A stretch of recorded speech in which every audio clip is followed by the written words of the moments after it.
En la agricultura moderna, que utiliza estaciones meteorológicas, drones, medidores de clorofila, imágenes satelitales, aún tiene cabida el análisis de suelo. Para aseguramiento integrado de fincas de Global Gap es obligatorio un análisis de fertilidad foliar al año o al menos un análisis de fertilidad de suelo cada 3 años. Si me conoces sabrás que mi área no es la nutrición ni tampoco algún cultivo en específico. Yo me dedico a ayudar a productores a implementar regulaciones y así poder cumplir al mercado. Dicho esto, te comento que tengo la fortuna de trabajar para productores muy aplicados en los cuales he aprendido muchísimo de nutrición y específicamente de cultivo de cerezo. Ellos, además del análisis foliar todos los años, realizan también todos los años análisis de suelo, pero también análisis de fertilidad de yemas, cosa de ajustar la carga, ¿cierto? Para saber los primordios florales que hay y poder ajustar de manera muy fina el rendimiento, ¿cierto? Ajustarlo con poda también, pero además poder calcular los requerimientos de nutrientes. Además, también puedes analizar azúcares, por ejemplo, arginina, almidón y algunos nutrientes especiales en las raíces y también en dardos, por ejemplo, calcio, magnesio, fósforo, potasio, que sabemos que van a interactuar en el caso de cereza con una cereza más firme de pulpa, pero también que va a interactuar con una cereza de un calibre mayor, de un sabor mejor y de un color adecuado.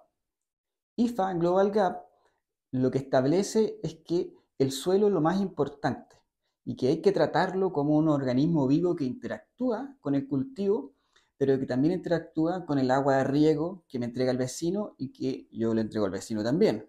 Entonces, ¿cuánto fertilizante aplicar en el huerto? Es el resultado de un análisis que debe integrar la mayor cantidad posible de datos, ¿cierto? Lo que te recomiendo como experto en buenas prácticas agrícolas es que realices un análisis físico-químico completo del suelo, pero también un análisis físico-químico del agua, cosa de comprender y establecer si esa agua de riego tiene interferencia, si me aporta nutrientes o no, y sobre todo, qué pasa con el pH de esa agua, porque puede ser que el agua me alcalinice el suelo o lo acidifique, dependiendo del cultivo que tú tienes, ¿cierto? En el caso mío, en base a mi experiencia, con los productores que trabajo en el norte de Chile, que tienen plantaciones de arándano en macetas con fibra de coco, un sustrato inerte, ¿cierto? El agua va alcalinizando el sustrato, lo que no es lo adecuado para el cultivo de arándanos que requiere un pH ácido. Lo contrario en la zona central de Chile con algunos productores de cereza, donde el agua va acidificando el suelo y los cerezos requieren un pH básico.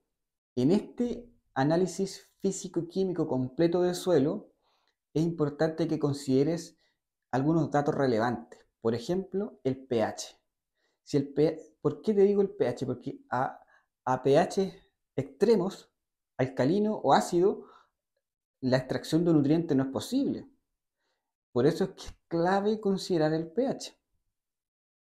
Entonces, lo más importante es el suelo, porque por un lado sacas nutrientes por medio de la cosecha y restos de poda mayores, y por otro lado reingresa al sistema por medio de degradación, hojas y restos de poda menores. En general está súper estudiado por los expertos en nutrición los requerimientos de nutrientes por tonelada a producir.